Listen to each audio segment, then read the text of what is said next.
December, we again wanted to practice what we preach and have some white space in our lead-ups to Christmas. We decided to showcase some of the podcasts we have been guests on over the last few years. Back in 2017, we recorded 5 episodes around Christmas themes. Episodes on Christmas schedules, decorations, gifts and wrapping, Christmas functions, and Christmas holidays. And we repeated them again last year. So if you are wanting some tips and tricks all around the Christmas season, go back and have a listen to episodes 22 through to 26, and we'll link to them in the show notes. This week, we are sharing the Ambitious Entrepreneur podcast and Amy's conversation with Anne-Marie Cross. Amy shares about our work with individuals and also about creating podcasts, so it's a really interesting listen. As this episode was recorded earlier this year, we just wanted to remind you all that we have now joined everything together under the Art of Decluttering. So you'll find us at the Art of Decluttering everywhere: Facebook, Instagram, and the web. If you want to give us a Christmas present this year, then we would love you to leave a review in your podcast app or on our Facebook page. We hope you enjoy this episode. Welcome to the show, Amy. Thank you, Anne-Marie. Lovely to be here. Now, to give people a bit of context, I've already mentioned that you've got a co-hosted podcast, The Art of Decluttering, but let's give them some context about your business so that they can get an idea of what you do. So, your business, share with us. What is it and what are you passionate about? I've just walked in from a client job. We were decluttering in a kitchen and pantry. So that's a real passion of mine, is actually to physically do the job with clients. Wow. Really, because people are so time poor and need direction in that way. Yes, I love that. And I'm sure you are kept very busy because it's one of those things. And when you do it with someone else, like you're chatting and especially someone who's an expert in it, it goes a lot quicker and we become a lot more intentional because it's one of those things, oh, I may need that one day, when it's actual fact, do you really need it? No, not really. And then off it goes. So and that's the beauty of the coaching side of the business, is I don't set aside and have coaching sessions with clients independent of the decluttering. Yes. But it's a really big part of the day-to-day sessions, is really helping people ask good questions and set a vision for their home so that what we're doing is actually aligning with where they want to be. Yeah. And so when you've worked with someone and you've helped them declutter, what are some of the outcomes that they start to see in their lives? The outcomes are almost instantaneous in an area. So today, for instance, we were decluttering the pantry in particular, and all of a sudden they were thinking, oh, we could totally make our own muesli. Why don't we have a curry for dinner tonight? So in a pantry situation, they're actually increasing their creativity of what they can cook, what they can eat. People often save money after we're done decluttering because they realize, today, for example, we have like 7 packets of noodles. We actually don't need that many. No. And so rather than going and rebuying things, you're actually using what you have, which is great for the environment, but also great for your hip pocket. Yes. And one of the things that I love the most about decluttering is that it brings a real freedom. So there's that kind of space that you create and space for the important things in life. And when you look at a decluttered space, you kind of, like it just feels good. And that feeling can really change your relationships. It can change your work life. It can change your mental health. The benefits of decluttering are really so holistic, which is one of the reasons I love it so much. Yes. And then, of course, you've written a book and you've got a co-hosted podcast. So what came first, the book or the podcast? The book came first. So I wrote my book in 2016.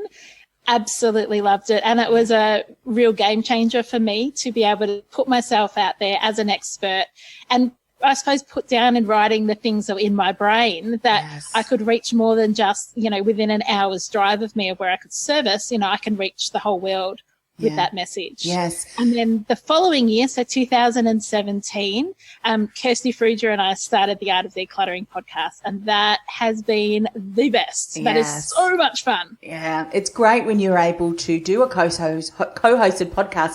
And I'm going to talk to you and ask you some insights in that, particularly for people who are thinking about co-hosting, because it takes a special group of people to be able to bounce ideas off one another and get the best out of each other. So we'll talk about that in a moment. Would there be anything different that you would do? Because if someone's listening today and thinking, you know what, I want to build that thought leadership, I'm as passionate about my topic as Amy is about hers and decluttering and helping people get that freedom that they're seeking. I need to write a book and I want to also establish a podcast. What would you suggest they do first? One or the other, or do you think it doesn't really matter? Well, I haven't done it the opposite way. So, yeah. But the way that I've done it, I found fantastic because it was like putting my feelers out there. And writing a book for me is I'm quite creative. I enjoy writing and I had all the information there. And it wasn't a topic I had to go and do a lot of research on because I know my industry, I know it well. So I could write a book. I wrote my book in just 9 days. Wow. So that is unusual, I do have to admit. When I decide to do something, I kind of just do it. Yeah. But for me, it was great because that was a project. So once I'd written my book, and obviously you get it through your publisher and your editing and all that kind of thing, it was there ready to go. Whereas a podcast is a much longer term commitment. So I found for me, writing the book first was great because I had a physical product that I could give people. So every client I work with gets a copy of my book, and obviously I sell them online and, lots of people buy them that way. Yep. Whereas a podcast, to start off with, is certainly not a money-making adventure, but it is such an ongoing commitment if you want to do something like Kirsty and I are doing, which is a weekly podcast. So sometimes it's good to know, are people even interested in hearing about this? For me, writing a book was a great way to go, yes, they're very interested and they want more. Yes. And I think what you are saying with the book that you've written, and this is where I see a lot of people maybe missing the mark a little bit when they're thinking about writing a book or they do author a book. Your book was on your area of expertise. So it directly relates to the service that you provide. So whilst people will read your book and think that's fantastic, they may make some changes in their own life, but really not be where they want to be. And they think, you know what, I loved Amy's content so much. I love what she stands for. I'm going to reach out and ask, can you help me do this? And I think what you said about the podcast, fantastic, because what you can do, of course, from the podcast is mention your book, seed your book, so that people might think, I love that topic, I'm going to buy the book. And that's a smaller investment than, say, your coaching or getting in there and helping them declutter. And it's a nice way to build that trust that someone might go, you know what, now I'm ready. Let's get you in. So that's great insights. You talk about a podcast about a topic that you're so passionate about that you can't imagine ever running out of content. We've already determined that you're passionate about that, but what are some ways that you come up with content? Because even though we can be passionate, we can think, oh, what am I going to talk about or write about today? Yeah, I think that can be very common. Some great advice if you're thinking of podcasting on a topic is just to brainstorm. And if you can come up with kind of 20 different topics without really having to work too hard, that could be a great, like a great genre for you to go into and a great topic for you to talk about. So we initially just started with Kirsty and I coming up with the topic ideas, and very quickly we had our listener base requesting ideas. Yes. So now we probably do half-half. Some of them are listener requests and some of them are ones where like, oh, we really want to speak on this topic. So, you know, if you've got an audience, ask them what they want to hear, because a podcast is not about you telling people how much you know. It's about you adding value and helping them in their journey and for the experience that they want to have. Yes. So with your co-hosted podcast, obviously you've got you and your co-host, Kirsty. And do you ever have people come on to be interviewed by the two of you, or you just keep it the two co-hosts? Mostly it's just the two of us, but we have had a couple of guests. We had my husband come and talk about what it's like to live with a professional organizer. We, just before Christmas, interviewed our children to talk about what in the world is it like to have a mum as a professional organizer, and what are the habits that they have. And they gave some really great advice for other kids on keeping their bedrooms tidy and things like that. Oh, I love that. We have interviewed a few people on areas that we don't have the breadth of knowledge in. So we had one of my clients come in and speak about decluttering around death, because she had lost mum, dad, and her husband within a short period of time. Wow. So if there's an area that we feel like we want to facilitate the conversation but don't have personal experience, we do look to bring people in for that. Yeah.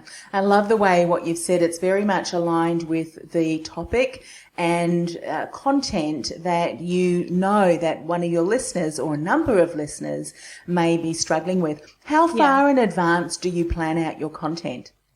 So we record 8 sessions it's 8 podcasts at a time.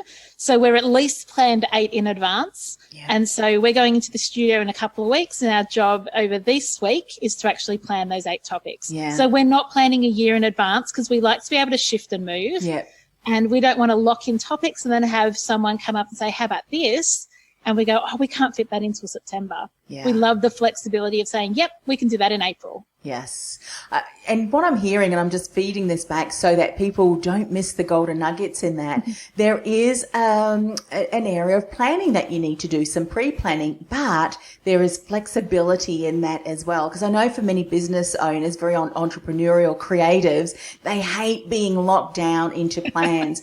But as an organizer, I'm sure you realize and speak into this, the more you have things planned out, the easier it is, and you're not scrambling, oh, we need to record 8 podcasts tomorrow or something like that. Yeah. Planning makes it a lot easier for you, yes? Yes. So what we have, Anne-Marie, is we have a list of there's probably 40 topics on there at the moment that sit in a spreadsheet that are listener requests. So we write what the topic is and who's requested it. So when I say we plan 8 weeks in advance, it's more about picking which of those topics we're going to address in what order. But we always have a bank. If we needed to go into the studio and record 6 months worth, we could. So planning is not about being locked in. It's actually about flexibility, because for us, by having 40 topics available, we are flexible to pick which of the next 8 that we want to bring to our community. Yeah, love that. Right, we all know how much you love the art of decluttering, and I have got something equally as good as the art of decluttering. It is Amy's book, Simply Organised.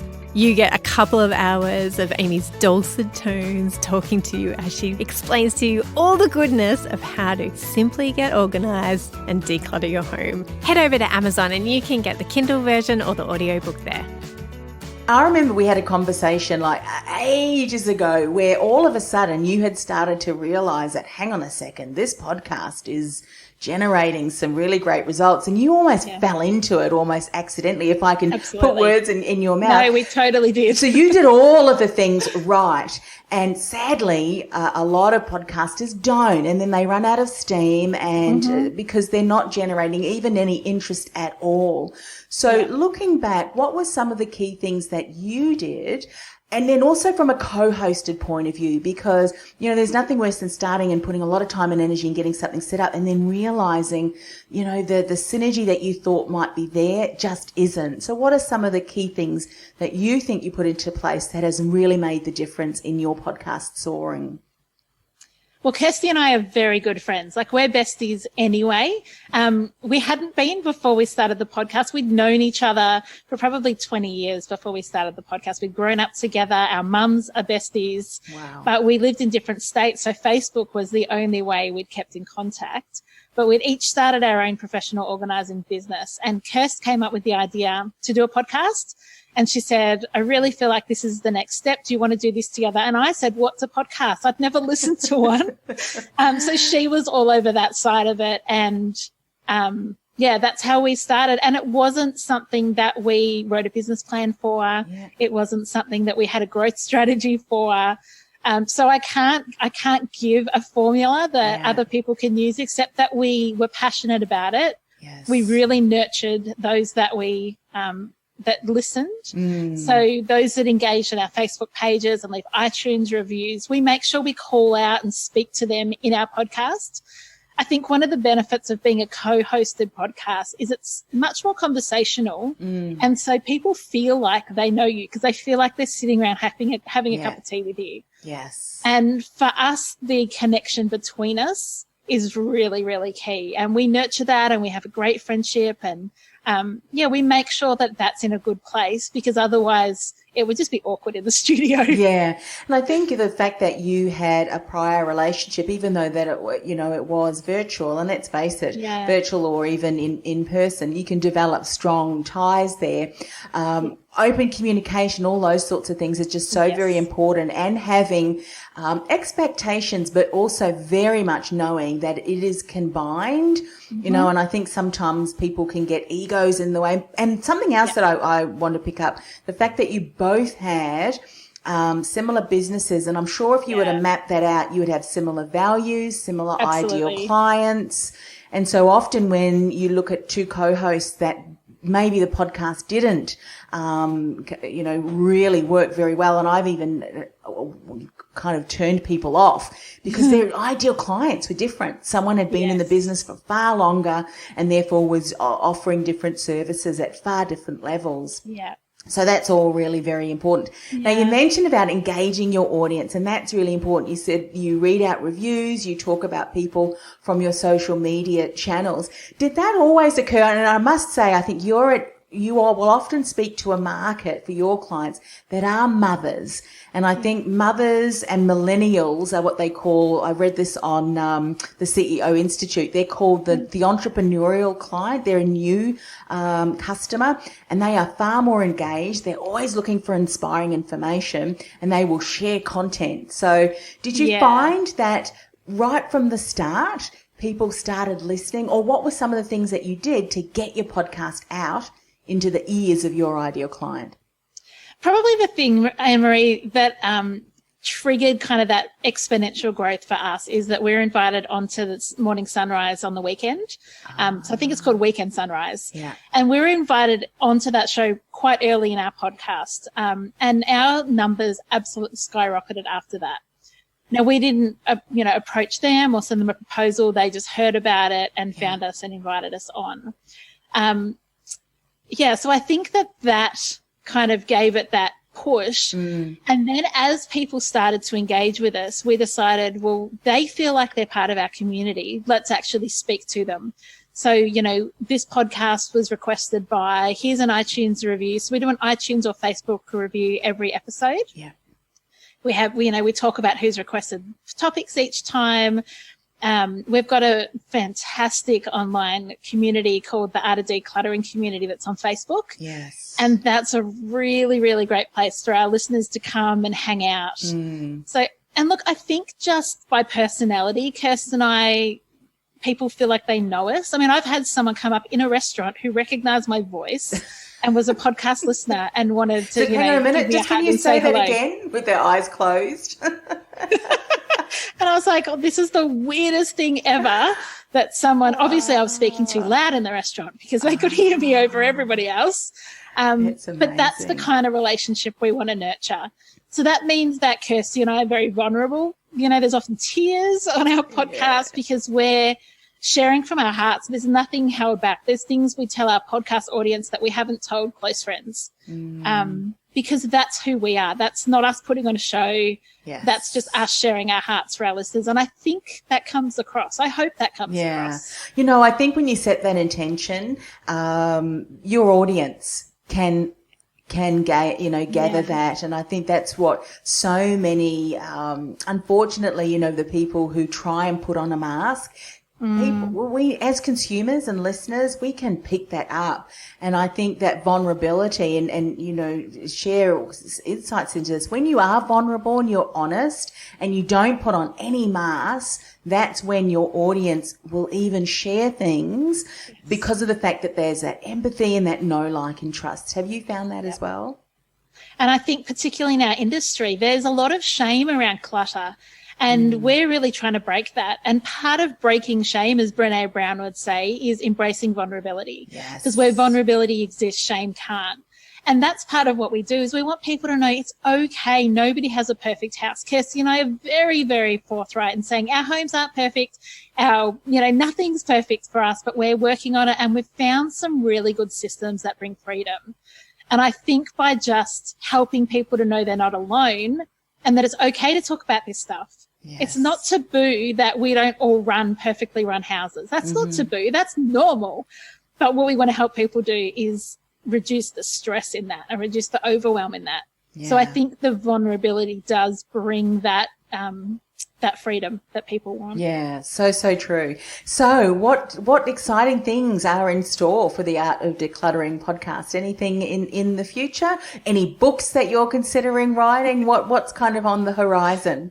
All of the above. We're about to record our 100th episode, which is very exciting.